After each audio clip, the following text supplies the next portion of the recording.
Hello, this is Bill Clark. I'm speaking to you from Harvard University in the United States, and I'm delighted to be almost present at this opening session on boundary work for decision and negotiation support. When Mina first asked me to talk at this session, it did occur to me that almost everything I've learned about boundary work came from my work with the CGIAR, in particular with ICRAF, and even more particularly with Mina. So rather than repeating what you all know better than I do, I thought that what I might best do was take several steps backwards from the details of boundary work, which we'll talk about later in this session, and instead reflect a bit on the context in which it occurs, why we do it, what we're trying to accomplish with it, and what battles we're fighting in getting it done. The argument I want to present is that field experience and scholarship from around the world suggests that scientists and engineers seeking to link knowledge with action in support of sustainable development should know and should do at least 4 big lessons, few of which are taught to us in school. This talk offers some candidate big thing lessons about linking knowledge with action, drawn from my own work with the Sustainability Science program here at Harvard and with CGIAR. It ends up with boundary work, but it starts more broadly. My goal, however, is not to convince you that I have the right big thing lessons, but rather to stimulate what I hope will be a collective effort to assemble our shared big lessons and about how to link knowledge with action for sustainability, to identify the specific cases that best illustrate those lessons, and to better incorporate those lessons into the teaching and training where, frankly, they don't now exist. As an opening summary of the lessons I seek to explicate in this presentation, I list the following. First, when we, and by that I'll mean scientists and engineers, try to help advance sustainable development on the ground by getting ourselves out of the lab, we ought to know that we are getting ourselves into a very different place, the confusing and turbulent worlds of innovation systems, complex systems, adaptive systems, and political systems, not the laboratory at all.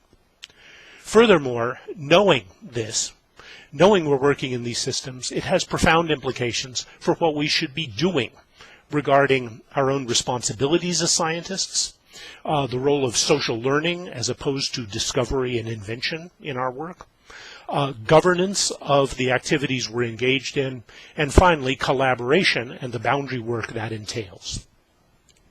Let me then go through these in order. Things to know, number 1. When we move out of the laboratory into the field, first and foremost, we're engaged in innovation systems. Think about what you know about experience with the Green Revolution. There, I think we learned that discovery or invention is only one of many processes in the larger system of innovation needed to link knowledge with action at scale. Other complementary processes must work together, interactively and iteratively, for the innovation to deliver impact. These include selection of which of our discoveries go into field trials, recombination of those discoveries with existing knowledge to provide useful services in the Green Revolution, things like fertilizer production, till agriculture procedures, and the like.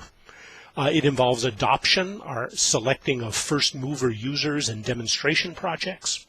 It involves subsequent adjustments of our original knowledge in light of that initial field experience. Production and dissemination, scaling up the initial discoveries so that they can be delivered in the field at enough volume to make a difference. And perhaps more important than we usually credit, retirement, that is, getting old knowledge out of the way to make way for new. I think we've learned that we need to redirect our efforts, therefore, not just towards discovery as the be-all and end-all of scientific research, but rather towards identifying and strengthening those processes responsible for those innovation system bottlenecks that most impede efforts to link knowledge with action in particular contexts on the ground. The second big thing we need to know is that when we leave the lab and get into the field, we are immersing ourselves in complex systems. Think about our recent experience with biofuels. What we've learned is that the social environmental systems into which we interject new knowledge, discoveries, inventions, are highly complex systems. This means that they rarely display simple cause and effect relationships, but rather are involved in multiple causal pathways leading to a preponderance of indirect impacts, the impacts of biofuels on fuel prices, on food prices. They're dealing with coupled variables so that what is an impact now becomes a cause of later changes in the system that are responsible for future impacts later. These complex systems are shot through with large externalities, both in space and in time, meaning that the impacts of our actions may occur in different locations around the world and at different times much later in history.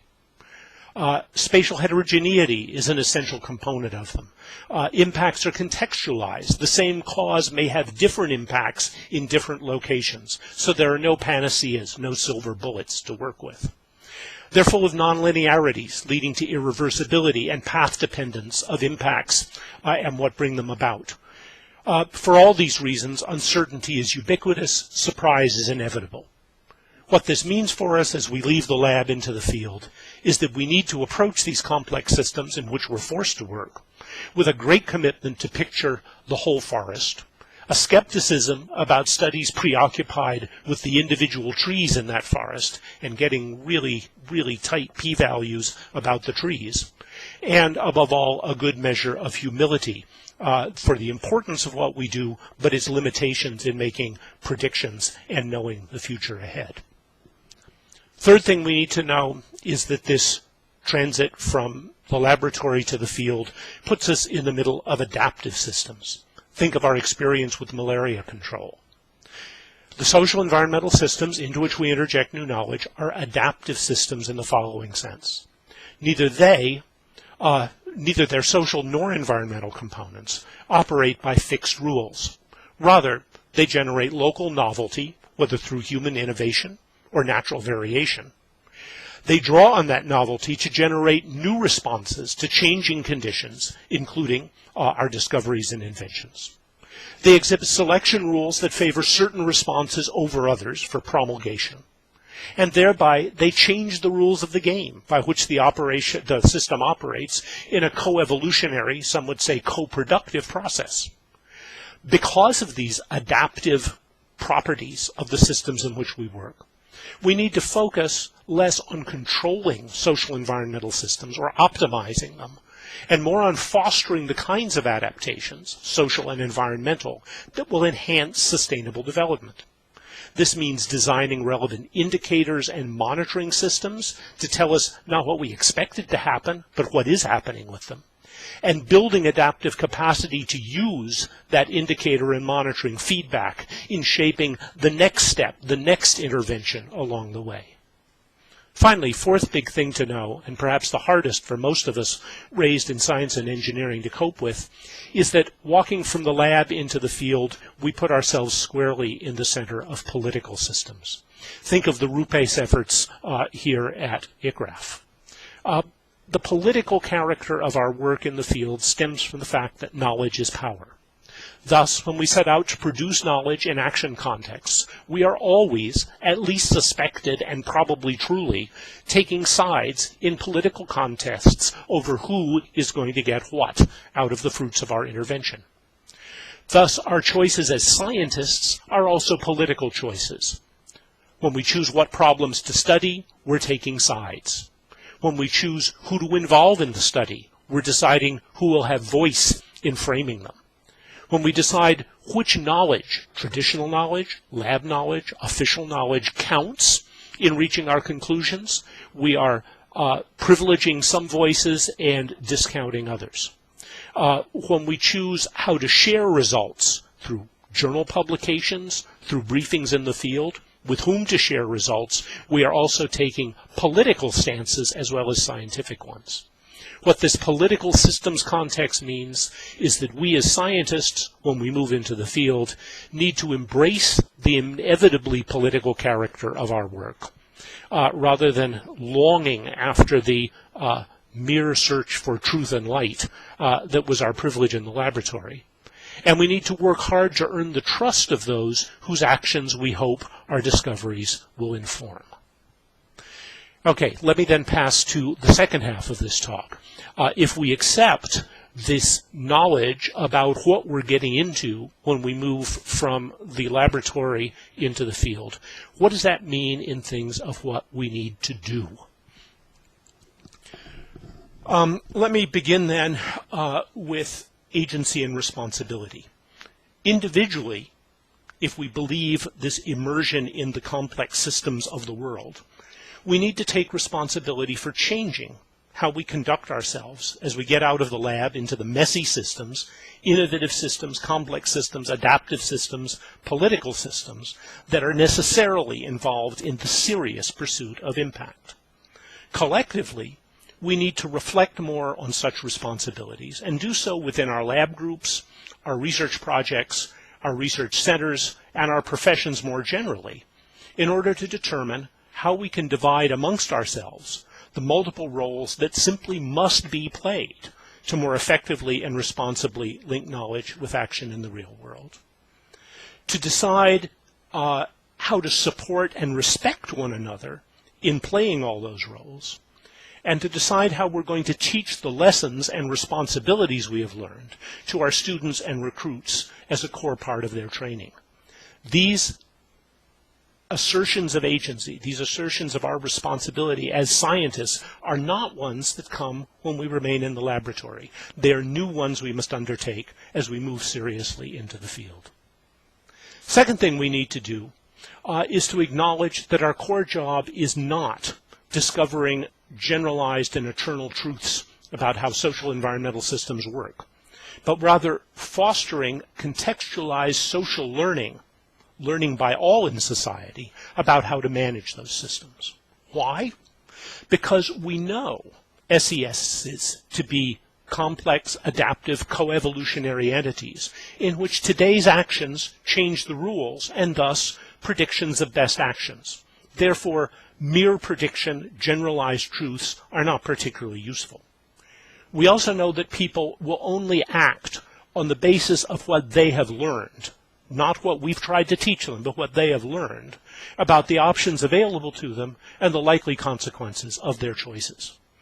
Therefore, fostering good social learning, good broadly based social learning, is the central contribution we can make to encouraging good social actions. Third thing to do is support arrangements for the governance of knowledge systems that address what we know to be the inescapable political character of those systems. Why? Because otherwise, quite frankly, it's mostly today's rich and powerful, rather than today's poor and tomorrow's generations, who first determine which problems and solutions we study. They do that through their dominance of priority setting and funding decisions. And second, determine which people have access to the fruits of our work via high journal fees, restrictive classifications put on research results, copyrights, patents, and the like. What kind of governance can mitigate these problems? It's hard. It's certainly contextualized. But overall, it's arrangements that help to assure that knowledge creation and utilization serves the public, not just the private or state interests, and that such knowledge is shaped by those most affected by the problem's solution and impacts it seeks to address. In general contexts of sustainable development, those are likely to be the poor, and even more problematically, the interests of future generations. Those cannot be somebody else's problem. We as scientists need to engage ourselves directly in shaping the governance systems of the work we do and the fruits that it produces. Finally, fourth thing we need to do is collaboration. Now, we need to pursue our work in active collaboration with a wide and inclusive range of stakeholders, with other experts, scientists and practitioners, and with the entrepreneurs to work our way through the innovation systems in which we are inescapably embedded. Why? Because we, scientists and engineers, simply cannot link knowledge with action alone. Collaboration is needed for contributions we can't bring to the table individually regarding both the means and the ends of efforts to link knowledge with action for sustainability. But it's also because we shouldn't do it alone. Collaboration serves as an essential antidote to expert elitism, however well intended. Collaboration can empower our partners and build trust with them, just as its absence undermines these qualities of successful linkage efforts. How? This brings us back around to boundary work. Boundary work is one, only one, but a highly important means for achieving effective collaboration, and thus for promoting effective efforts linking knowledge with action for sustainability. Here's a quick summary that I hope will get us into a discussion of the issues I've suggested here. Things that we have learned about the systems we're getting into when we leave the lab for trying to promote impact and action in the field, and things we need to do if that knowledge is in fact to transform our actions into ones that actually prevent equitable and effective sustainable development. So, I hope these have been provocative. I'm sure they're not right, and I'm sure they're limited with respect to perspectives that your much broader experience has than mine. So I hope we can kick off the rest of this morning's activities with a challenge to you to nominate your candidate lessons and illustrations for backing them up. What are the most important things you know now that you wish you'd learned in school but didn't, and that you therefore might want us to put in the small bundle of lessons that we pledge ourselves to pass on to our students and the next generation? Thank you very much.